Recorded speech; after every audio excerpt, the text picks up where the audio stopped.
He's always listening. He's like the government. Eagle Eye.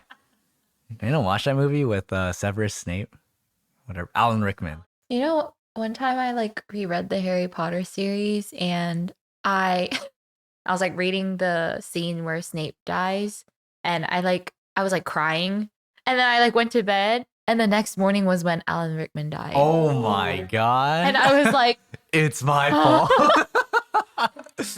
Did you read a lot of Harry Potter growing up or no, just not at read all. it? Actually, my brother really liked it. Like my brother was the Harry Potter person where he would reread like quite often.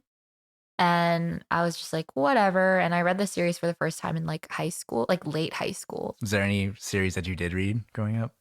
I was really into Hunger Games. I went to the midnight premiere. Oh, the first one? Yes, and it was like with a bunch of my English class like friends, and I remember my mom being like, "Why are you going to the movies at midnight?" And I was like, "Please, mom, like it's fine. I'll be fine." Yeah, like I'll be fine. I'm with like a whole bunch of other people. Like even some of their parents are going to be there because like they were also interested in that and like um I don't know, and I just remember my mom being like, "No." Was it And I everything was you like, could have imagined "No." and more? Yeah, I had a good time. But I was kind of disappointed because I'm always disappointed Yeah, because movies tend to be not as like right. detailed as It's books. also never as great as your imagination can make it, Yes, Your yeah. imagination has the best special effects. Yes. Until we get to that point. I wonder when that'll be. When like 40 years, like, wow, I couldn't even imagine that Yeah. happening. Like, that's better than my imagination. Yeah. Hwaj, I want to ask if you had any particular hot take that you hold dear. I think it has something to do with rewatching. If it was like, hey, you have to watch this movie like every day for the rest of your life or something, I think I'd be able to do it. I'm sure you noticed things that you didn't notice the previous times you watched them, but do you think that it contributes to why you like to watch them, or is that just interesting part of it? I think part of that contributes to it, but I think the biggest factor is like rewatching it at or rereading or rewatching things at different points of time in my life. So like Interesting. when I watched something when I was in high school versus now, or like, it's like I always view it differently. A lot of those older movies that are a little deeper than we would expect, and they tend to have darker, deeper themes that we don't notice. And we're like, huh, that's I was too dumb as a kid to realize that, but now I'm an adult and a little less dumb. Or like the adult jokes that you miss and you're like, oh, what?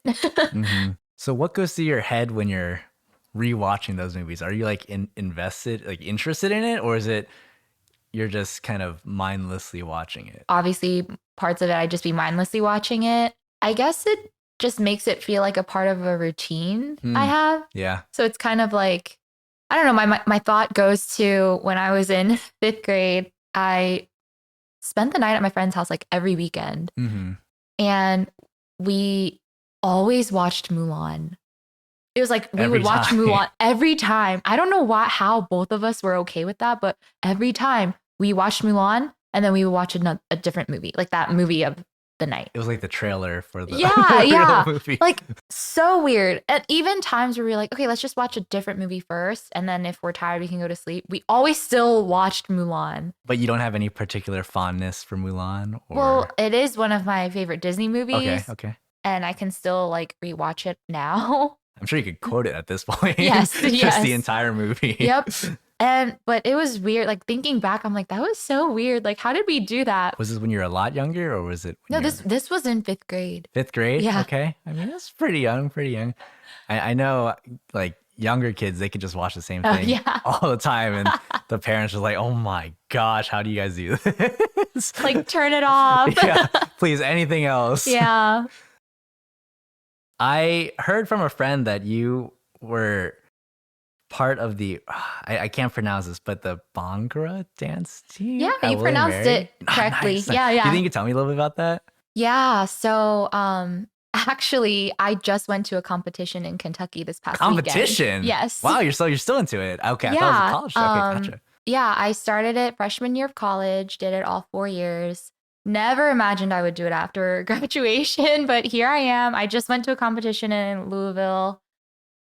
Did you fly there or did you drive there? I drove with a Oh my, friend. that's like 8 hours, right? Yeah, I drove with a friend, but other like my teammates, I think I was the only one that drove. All of Hmm. the rest of my teammates flew. Okay. Yeah. Gotcha. Wait, that's kind of lonely then, yeah? Oh, it's because I was with a friend Oh, who okay, yeah. came with me, Gotcha. and he's like unfamiliar with like Bhangra, and it was like Hmm. his first time, and I just yeah. So I just thought I'd keep him company Yeah, because he that'll be he fun, had to right? drive. Yeah, Right. yeah. And so yeah, it's just this traditional Indian dance. It's like I don't know when people think Indian dance, they think of either Bollywood or like belly dancing or Sure. something. But it originates from North India, from Punjab, and it's very like high energy, high cardio, Hmm. like very good exercise. And I just got into it very randomly. I just never heard of it before.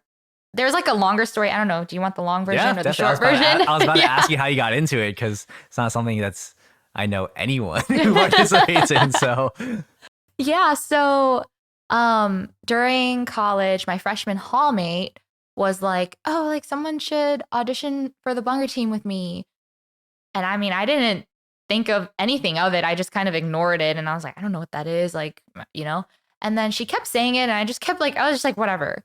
And then I went to our so in college I was in Agape Christian Fellowship, ACF, and when we went there it was like a time of small talk cuz I'm a freshman, I'm still getting to know everyone, and we were talking about hobbies and like I was like, "Oh yeah, I like to like sing and dance and like do sports and just like, be involved in these things." And this girl was like, "You should join the bunker team." And I was like, what is that? Like, why do I please keep, tell me what yeah, this is. like, why Yeah. does it keep following me? And she's like, yeah, it's like a dance team. And I was like, you know, I, what Bhangra is now, like, that's not what I was imagining when she said dance team because my primary interest is like urban dance or like hip hop or stuff Sure. like Right. that. So then, I like waited for my freshman hallmate to ask again. And she's like, yeah, like, please, like, someone should go with me. It's like tomorrow. And I was like, I'll go with you. And so we both went. I wasn't planning on like auditioning. I was just planning on like learning the Being there. Yeah. choreo. Hmm. Yeah. And just like being there with her so she's not lonely. And then I did audition and then I made it. And then I was like, oh, well, okay. Like I'll just do it.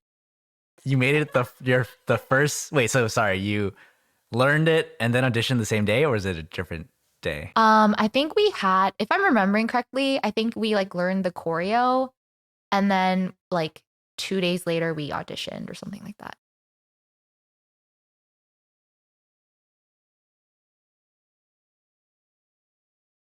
It was really weird, or not weird. I just felt a little bad, I guess, because Hmm. like my freshman hallmate, girl that went with me, she didn't make it. Oh my So then, gosh. That's the so then, plot twist right yeah. there. So then I was like, Woo. oh, oops. Like, Oh man. I bet she kind of wished she didn't invite you then. I don't know, but yeah, and I stuck with it like all 4 years. Um, she didn't re-audition the next year, which I think she should have slash could have. But yeah, I felt very like, oh, Awkward about it. yeah, Yeah. yeah. Yeah. So are you a dancer beside just the Bhangra or is Well, in college, was involved with just like two other groups, like just two other briefly. groups? Yeah. No, like very, very briefly. Cause like one group, they needed a dancer to fill in. So I only went with them to like one showcase. Like I wasn't really like officially part of that team. And then another group, I was a part of the team for my senior year, but I only did it for like one semester. So it wasn't like a big part of my college life. Like it was just like, senior year, why not? I'll try out and let's just do it. And I kind of wish I'd tried out earlier, but it's okay. It was fine. Yeah, it was fun. Yeah. So what keeps you sticking with Bhangra then? I have no idea. I Really? really don't know. Like Dang. But you initially, enjoy it though, right? yeah, Yeah. Okay. yeah. Cool. I have a lot of fun. I think after graduation, I was reminiscing and I was just like, oh, I miss my friends and like I miss competition vibes and I miss like being on stage, like having fun, like dancing with my friends, like having people in the crowd who like enjoy this culture and this dance, like, that energy, I guess. I was like reminiscing, and then um coincidentally my friend posted on her story like, hey, the team that she's on, it's called DCBC. We're having auditions, like we're having tryouts, and I was like, yo, like, should I try out? And she's like, yes, like come like join us again, like dance with me again. And I was like, okay. And then I tried out, made DCBC. So I was part of that since like I think last April. So it's been about like a year, over a year. And then this past competition in Kentucky, my like two of my very good friends from college, like the three of us did Bhangra together, and we were able to perform together Oh, that's nice. last Yeah. weekend. And it was amazing because one of them, she's in California for grad school. Wow. I was in Korea for a short time. My other friend was in DC. And now like that weekend we were all together on stage again. So it was very like, I don't know. I had a great time. Yeah, that sounds like a lot of fun. Did you guys place at the competition? Unfortunately we didn't. Actually, we tied for third. Ah, And then I think the judges placed us fourth, for whatever reason. right. Like I kind of forget the details right now, but also something that happened that was like frustrating for our team was our lighting cues got messed up. Oh. So for an entire like segment, it was like just strobes like Oh. flashing. Yeah. And so like I remember going back and rewatching the video and I was like, "Oh my gosh, like even on stage it was kind of distracting because it was Right. just like Yeah. constant like flashing." And so our team was very frustrated about that. And our friends in the crowd, they were like, yeah, we were like, when is this going to stop? And it just like didn't stop for like a minute. And so, yeah, Oh, sounds like a great time. Do you have any more competitions coming up? I think competition season just ended. So Okay, this is like the gotcha. last one for now. They should start up like a few here and there in the fall, but like spring is like the most, it's like the heavier competition And what's season. the frequency of you guys practicing? Is that a weekly thing or In season, it's pretty often, like 3 times a week or so. 3 times a week? Yeah. Dang. And how long's the season? Like a couple months? I would say, like, we were really busy starting after the holidays, like, after New Year's, like, sometime in January all the way to now. There were, like, a few Wow. competitions we went to. I didn't go to every single one, because that was when Omicron was rising again, and I just didn't feel comfortable, like, traveling and being in a place with a lot of people. So I didn't do the other comps, but yeah, so once it gets heavy, it's like or like the normal like competition practice schedule is like 3 times a week, but then starting when as it gets closer, it gets to be a lot like all weekend practices or like practicing almost like every day kind of thing. Mm-hmm. Yeah. Mm-hmm. Yeah, that makes sense. Yeah. Uh, Switching gears a little bit, little known fact, Hwejean and I went to the same college, but we didn't overlap, or did we overlap? We did overlap By for a 1 year? year. Okay. So I graduated 2016, you graduated 2019. 19, Gotcha, yes. gotcha. Yep. I was a freshman when you were a senior. Yeah, and I didn't leave my dorm room, so we never met. But yeah, I did you enjoy your time in college or I did. I did. and you're still in school now, right? But be, you're studying to become a licensed counselor, right?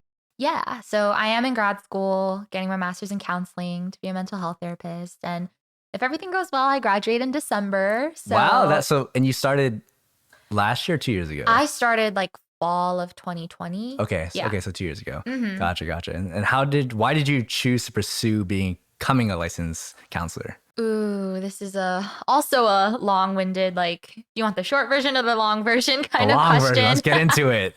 All right, let's get into it. So I I was someone who never like knew what I wanted to do.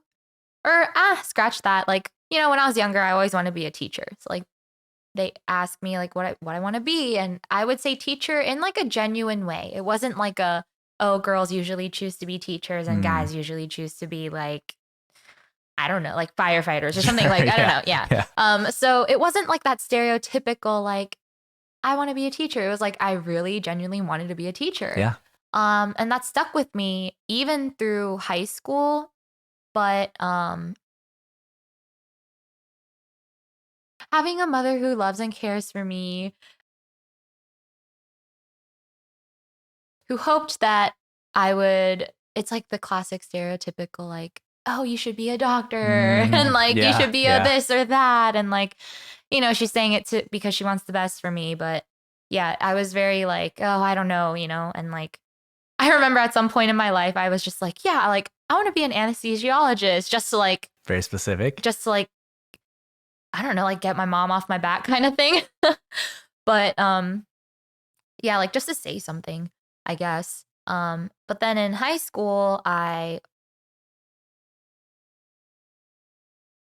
this was a big like prayer topic of mine. Like I would always be like, God, like what is it that you want me to do? Like what should I do? Kind of thing.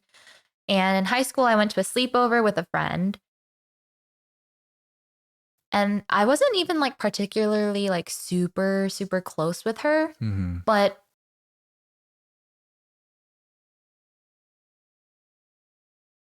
she actually like disclosed to me about like what she was going through. And it was very like, all mental health related. Like,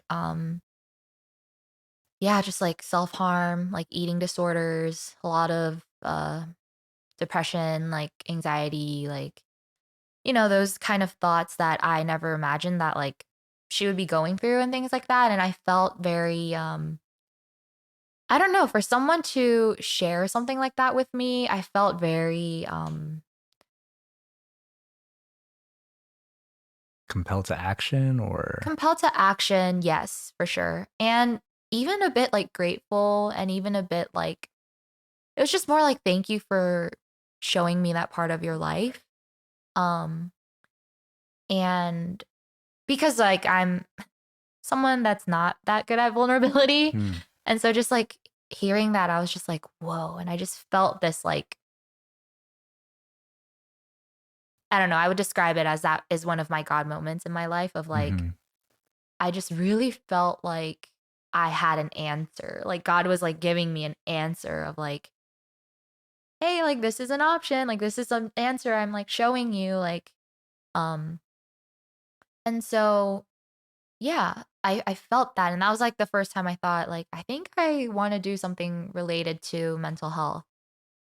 But even then, even until college, like I was just like, I don't know what I want to do. Like I constantly struggled with it. I applied to college undecided, chose my major like because I had to. Otherwise there would be like a hold on my like registration or something. good old Willie Mary. Yeah. And like even then I was like, oh, like what should I choose? And I was like, I'll just choose psychology because it's broad and like I can just do anything with it after graduation. Um and so yeah, I mean like going into college I told people like I want to do music therapy. Um but even then I feel like it was still something just to tell people, Sure. just to Yep. give people an answer. And always like a part of me I was constantly thinking about that, but I just never had like that. I never had the like, yeah, this is what I really want to do. Right, right. Um and then oh yeah, so I graduated. I went to Korea actually, lived there for a little under a year. My parents moved back to Korea when I was a senior in college. So that's kind of why I moved back just to like be with them because it's only like me and my brother and my parents. I could tell like they I mean they've always really cared about us and they've always had like a big heart for us as like most parents do. But yeah, so I went and honestly, a big incentive for me was I didn't wanna go to grad school. So, going Wow. to Korea, I was like, "I don't need to go to grad school because I think I'd be able to, like, find a job and, be okay not going to grad school." So, yeah, to be honest, that was a great incentive, but yeah, I went and then, stuff happened, I decided to come back. Even coming back, I was not thinking about grad school. I was just thinking, "Oh, like, I'll live in Nova, I'll find a job there are plenty of opportunities there." But like I came back March 2020 So that was when everything shut down. Right. Yep. No one was hiring, no one was doing anything. And I was like, ooh, well, I gotta like go like Do live, something. yeah, Yeah. like pay rent, pay bills somehow. So I ended up like getting a retail job. Um, because like that was the only thing that was like really open, I guess, at that point in time. And during that time, I was still like, okay, like I wasn't really like fretting. I was just like, okay, like we'll just have to see what's up. Like, all Right. right, like What's gonna let's, happen next? yeah, what's gonna happen? And so, still, again, high prayer topic of like, God, what do you want me to do? Like, how do you want to use me in my life? And like, how do you want me to be like affecting people? Like, how do you want me to be living in a way that like reflects Jesus in what I do, kind of thing? And I don't know. I just like the more I thought about it and the more I prayed about it, I was like, oh, I think this is like the counseling stuff. Like this is what I really want to do. And so shortly after I looked into grad schools and like applied and Now you're in the gratefully, process. yeah, Yeah. made it and here I am. Yeah. Is the schooling pretty much what you expected it to be? Yes and no. Like the initial was actually not what I expected it to be, but now that I'm in it and stuff, it is kind of what I expected. Um but yeah, I feel like it's a lot of self-reflection and it's a Mm, lot of like I feel like I need to take care of my stuff first or like my stuff as well in the process of like helping others. And so sometimes it is very like heavy and it's more than academics. So like a part like in those times it is kind of like harder in the sense that it's like it's not like tests or exams or essays or whatever that I have to worry about. It's about like my emotions and like mhm, mhm. my like underlying beliefs or like morals or something that, I have to deal with or my own happenings, incidents, traumas and things like that. So, yeah. Is it kind of like don't feel like you're apt to help people until you could figure out yourself, or is it more like you just need to finish going through those things before you think you're at a good spot to be able to start doing that? I think it's just more of like I think that's what therapists should do. And I think that's what the school is trying to help us do so that we can do it now rather than when we are licensed and in our career. And like a big thing that my school like emphasizes is like trying our hardest not like to prevent burnout. So like we're trying to be equipped with what we can to not go through that so that we can be consistent and that we can be the most like helpful and be in the most like stable place when we are out of school and things like that. So yeah, very reflective. A lot of us always are like, okay, enough with these reflections. Like, Teach us. yeah, yeah, yeah.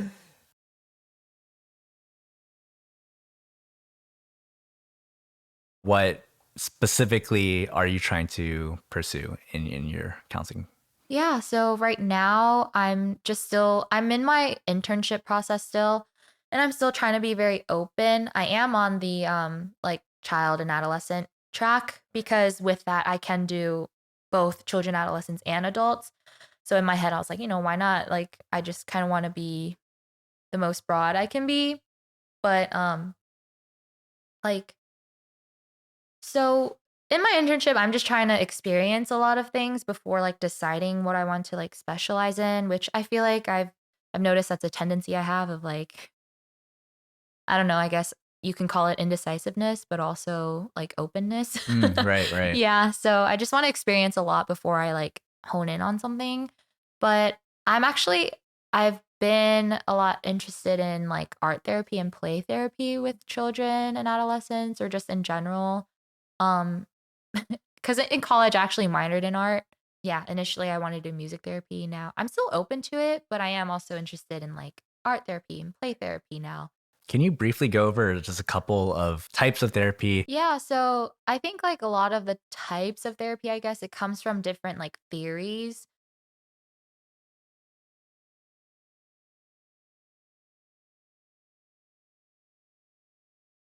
And so if we're talking about play therapy, I think that's like a big umbrella. And under play therapy is like art therapy, like sand tray. There's like, I don't know, like puppet therapy and like music therapy. I guess it could fall under play therapy, but I'm not really so too sure about the music therapy part. But yeah, in that aspect, that's like the umbrella that those topics are under. But then regarding theories, so like my program is more like psychodynamic oriented, which is more like holistic and more like the typical, I guess, like in quotes, typical like talk therapy and like the how do you feel kind of thing, but more evolved from that because the whole how do you feel, is very like, yes, yeah. Um, but then something on the rise right now is like CBT, which is like cognitive behavioral therapy, which a lot of insurances prefer because that is kind of more it can be more like session based. So a lot of insurances will be like, oh, maybe like 10 sessions of cognitive CBT like will cover that. And that's like kind of doable in the sense like versus psychodynamic, which like we really are digging deep and like we're really trying to find the root cause. And not, I mean, this might be like a my own bias because I kind of prefer that kind of theory and like alignment, but yeah. And there's like solution oriented um and just different like Gestalt, like Adlerian, all these like theorists like names that go into those like types of therapy. And honestly, sometimes I do think the like for example, CBT, like you do need some behavioral fixes to help like your thoughts, like the cognition, like that part of it.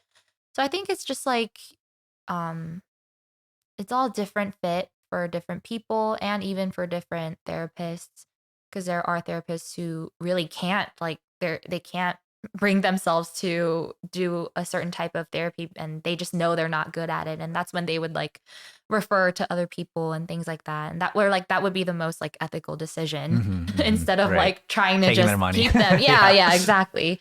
And so yeah, I don't know if that really answered that No, question, I but think it's yeah. great. Yeah.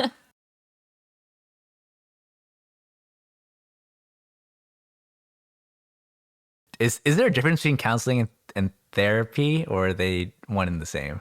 you know i I thought about this question and we learned this was like one of the first things that we touched upon in grad school because I remember I was like, "Oh yeah, I kind of want to know too" because they had like difference of like counseling, a counselor versus a therapist versus a psychologist versus a psychiatrist or a social worker and things like that. And at that time I was like, "Oh yeah, like this makes sense." And I retained it, but at this point I'm like They're it like blended slips together. my Right, right. mind. Yeah, no worries, no worries. Yeah, however, like,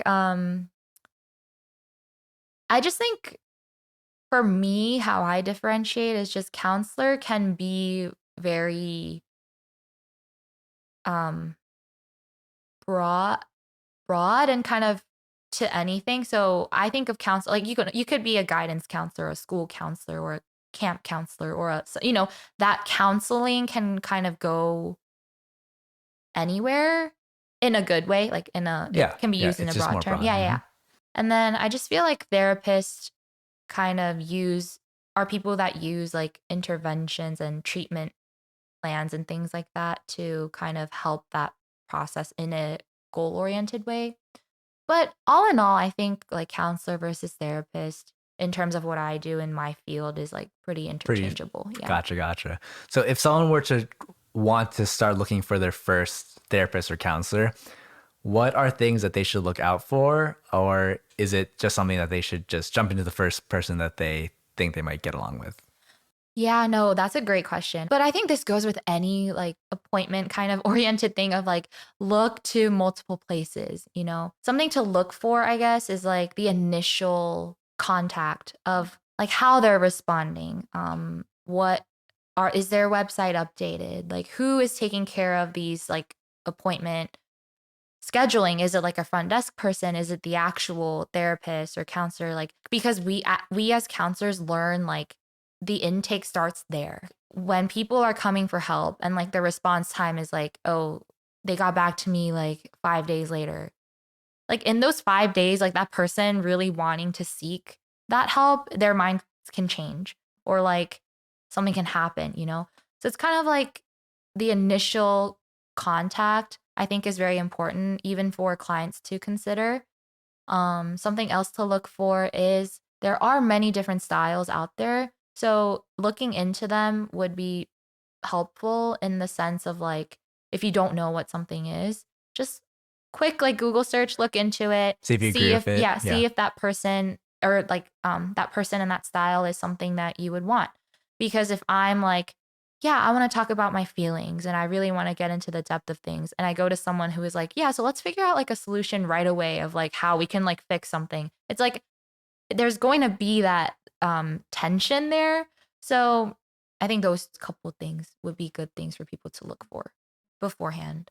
So I personally go see a counselor, but I remember the kind of introductory period it took a long time for me to kind of just talk about myself even, right? So with that taking, maybe 4 weeks or so, or 4 sessions, do you think it'd be wise for people to just try to continue with that? And then maybe after a prolonged period of time, they can choose to switch? Or do you think if they can already tell that it's kind of iffy, just move on? So something that happens a lot in school is like we'll ask questions and a lot of times the professors will answer with it depends. And I feel like that is what happens a lot in this field of like, it depends because there are some people who will come in during intake and you won't really have to ask much and they will just pour out. Like they'll just be like, yeah, like this is me and this is what happened and like this and that. But then there are some people who don't say much. Like you look at their intake questionnaire and it's very like, no, yes, I don't know. Or like don't answer. Like they didn't answer or something. Um and there are people um who come in for the intake and then have a few sessions and they choose like, let's just not because like client wants like a faster rapport building kind of timeline, which is fine. I think for me personally as a counselor, I wouldn't take that personally. I do know sometimes as like early counselors that can be kind of like a hit to Right, the right. like Ego a little bit. yeah, Yeah. yeah, of like, oh my gosh, am I I'm doing not good this right? enough. Yeah, like I'm Right. not am I good enough? But I just think like for me, I just try to have that like underlying, like, it's okay. Like, not everyone's for me. Like, I'm not for everyone. And I just want that person to have the best fit. So if they don't think I'm their best fit, I would much rather them Right. Get the help that get they it. need. Yeah, Right. get it. Like end session with me quickly so they can get help elsewhere rather than like sitting through with me thinking like, man, this is so painful. Like, am Maybe I thinking that therapy doesn't work even. yeah, Right. yeah, Yeah. exactly. And so for me, I would much rather have them move on. However, if the tendency for that person is to just jump from person to person, Like maybe self-evaluate, mm-hmm. including in that. Yeah. Yeah. Yeah, That yeah. makes sense. Which like sometimes it might be hard for them to see that. And maybe that looking at their records, that could be something I could help with and kind of try and hold them longer because I'm noticing that pattern. But yeah. So, how would you encourage people who are seeking mental health, but struggle to push themselves to take action? I know there's resources like Psychology Today, right? That it lists all the psychologists in the area. Um, but yeah, do you know if any steps that you could think of personally? Honestly, I feel like that's a lot of people who are like, oh, Yeah. I probably should do this, Yeah. but for different reasons, like they don't know their insurance or whatever, Right, they just right. kind of put down the back burner. My initial reaction to that is like, why is it in the back burner? Why is that person putting it off? Is it truly because they are busy or is it because they think they're ready, but they're not quite ready, to get into that? Is it their fear of still being judged by their therapist?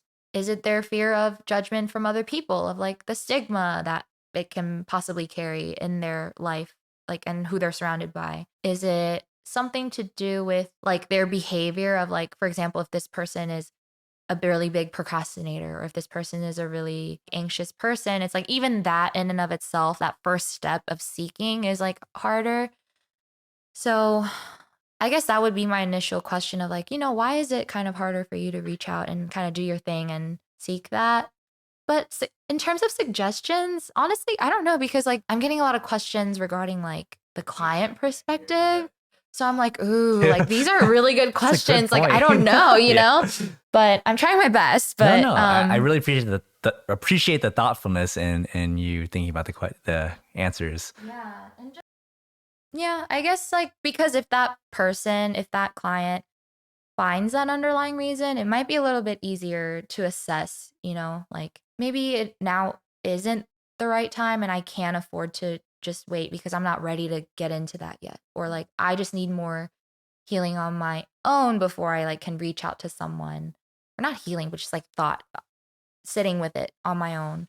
Or just, I don't know, this is a lot of like person centered me coming out, which means like I'm very, or like, I find myself leaning a lot towards like, what are you most comfortable with? And like, what are you wanting to do? Going along with that, who do you think could benefit from counseling or therapy? Oh, anyone, everyone. Everyone. Yeah. Uh, so if someone is totally good with their life and they're totally fine, they know how to manage their issues well, everything is really like positive. Right. Like what could that therapy bring to them? Ooh, that's a good question. I think for those people, therapy can just bring to them a more like, um, I don't want it to sound this way, but I think this is a word that comes to mind of more like an educational time. Even though things are positive, like there's always more to learn about oneself, right? And they can always do a lot of self reflection.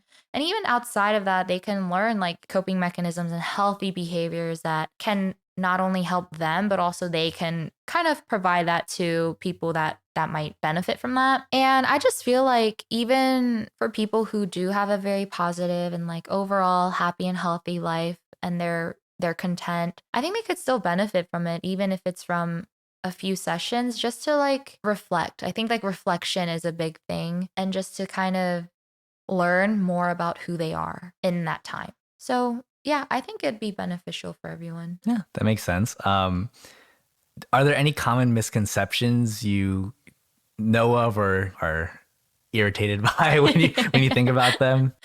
Yeah, actually, one comes to mind like straight away of this doesn't irritate me, but this is a common misconception, including like the one I had for for myself and going into this field.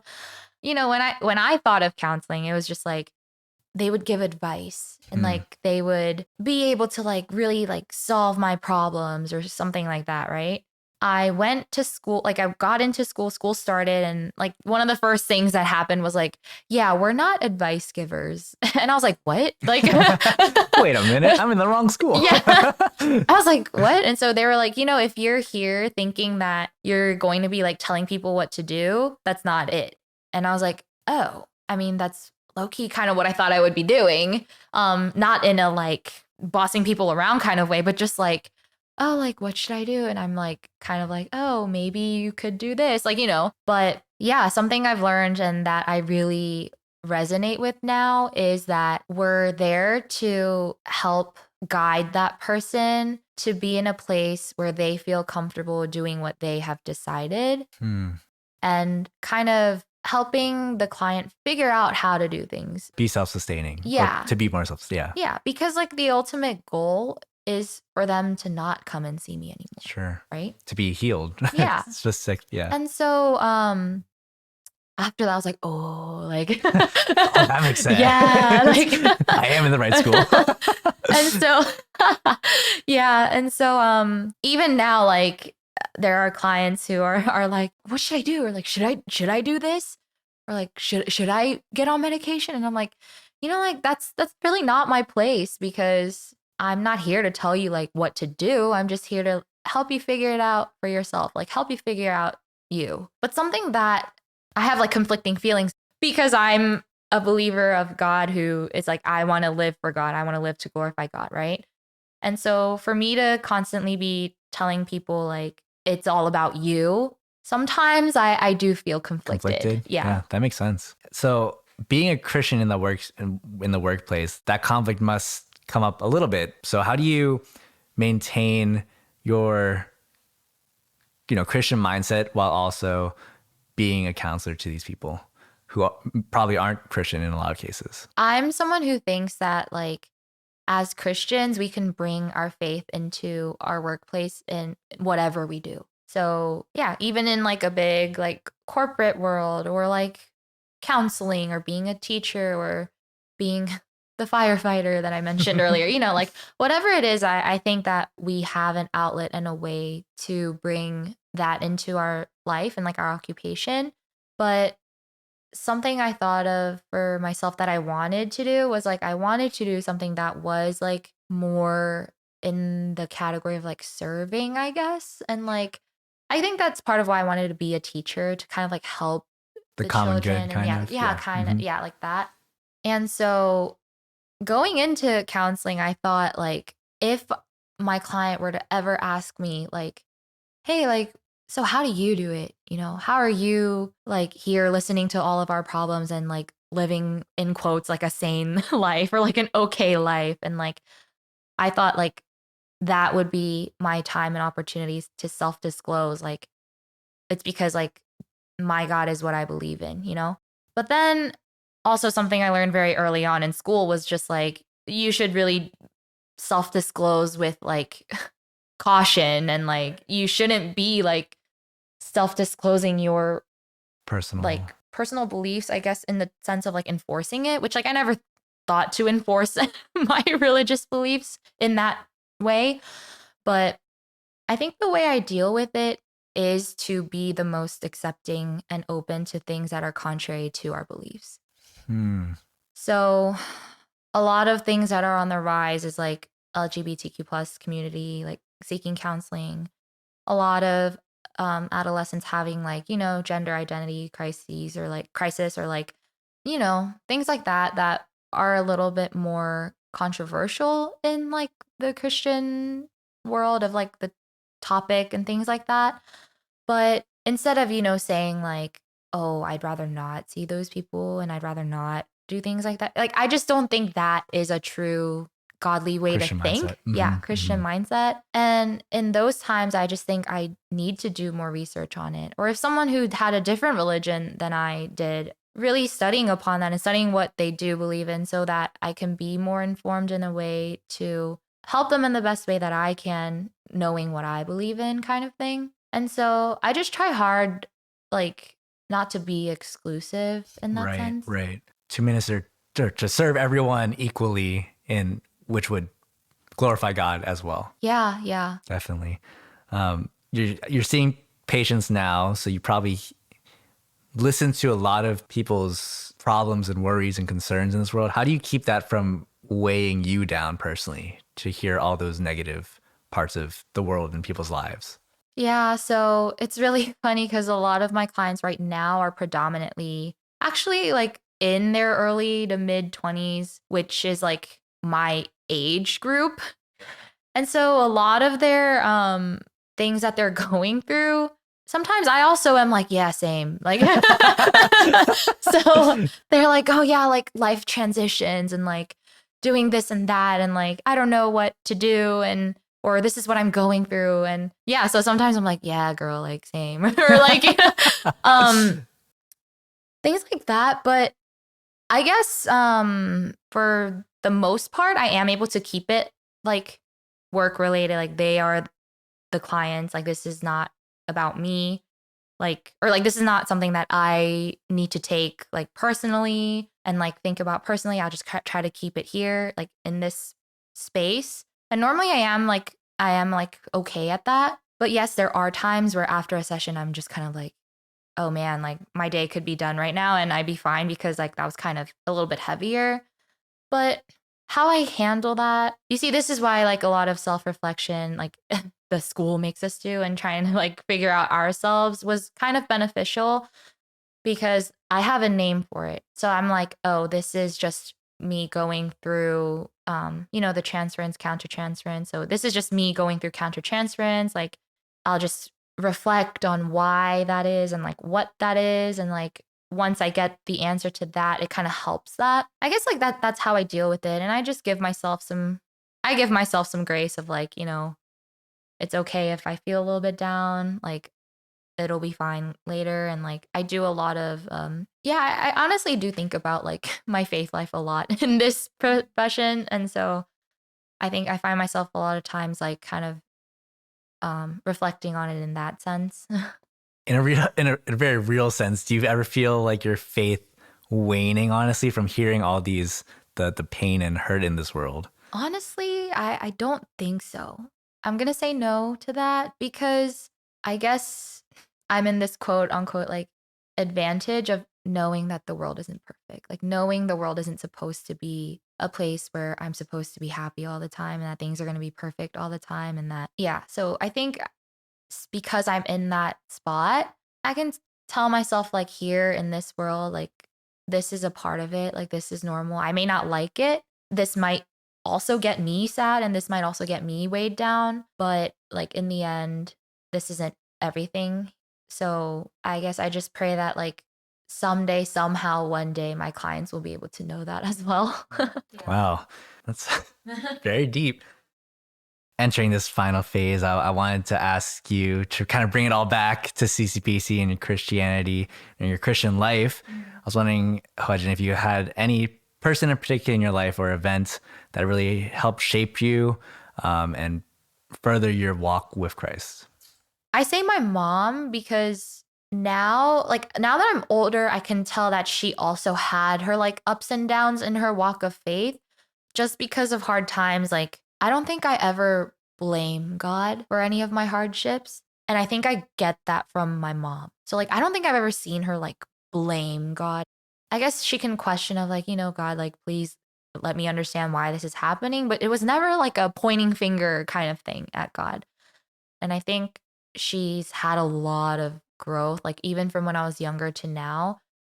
And it's so like beautiful for me to see. And I think that's something I strive for is like that constant growth. Like it doesn't have to be like always upward, but if you like span out and you look at the ups and downs, like it's just still a constant Trending. upward like Right, trajectory. right. Yeah. And I just think that defines her faith life, which I really respect a lot, and which is something that I am hoping is happening in my life right now too. And I guess like I can really feel her prayers in my life. So like even if I may be in my downs, like I can really feel like a lot of her prayers like for me in my life as I'm living. And even in hindsight, like when I look back. Well, thanks for sharing. That was a shout out to Mrs. Jung. Thanks for your time, Hwejean. Yeah, you did a great job today. And to audience, thanks for listening. And yeah, catch us next time. Thank you.